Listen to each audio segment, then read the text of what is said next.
Հայաստանում սկսվեց ընտրարշավը, բոլորս հասկանում ենք, որ սա երևի լինելու է ամենաինտենսիվ, հնարավոր է ամենակեղտոտ ընտրարշավը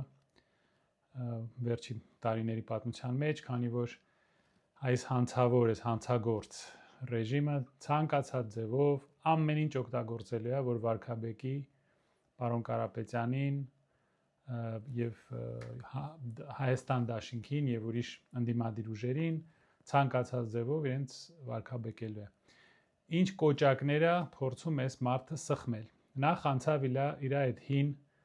այդ տրյուկերին, որ էլ չի աշխատում։ Սկսեց գոռգոռալ իր հիստերիկ ձենով։ Այս դու ես, եւ այդ մարդը դու ես, եւ այդ սաղ լսել ենք, այդ սաղ մենք 18 թվականին շատ լավ էլ լսել ենք, որ գոռգոռում էր հպարտ քաղաքացիներ, այդ մարդը դու ես, այդ մարդը դու ես, 3 միլիոն վարչապետ, այդ արդեն երկրորդ, երրորդ անգամ երևի մենք չենք խափնվի, հույսով եմ, այդ իր նույն այդ տրյուկերով նա մեզ երրորդ անգամ չի խափի։ Հիշեք, այդ գոռգոռոցները իր հիստերիկ 18 թվականի հիշեք եւ հիշեք ինչ եղավ դրանից հետո։ Անդիմությունը առաջարկում է իմ կարծիքով շատ ճիշտ ծրագրեր, որ Հայաստանը չպետք է լինի թույլ, Հայաստանը չպետք է ծնկի վրա կանգնի, Հայաստանը պետք է պաշտպանի իր սահմանները, Հայաստանը պետք է ունենա ճիշտ արտաքին քաղաքականություն, ունենա դաշնակիցներ, որոնց կարելի է վստահել։ Հենց մեր դաշնակիցների հետ, Ռուսաստանի հետ հարաբերությունների տապալումը այս ռեժիմի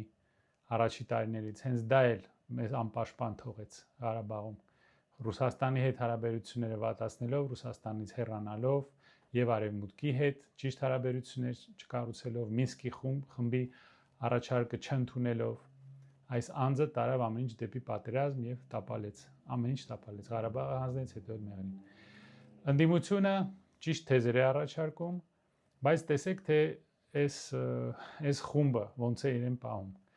Էլի խոստումներ եւ էլի ստեր։ Մենք բերել ենք խաղաղություն,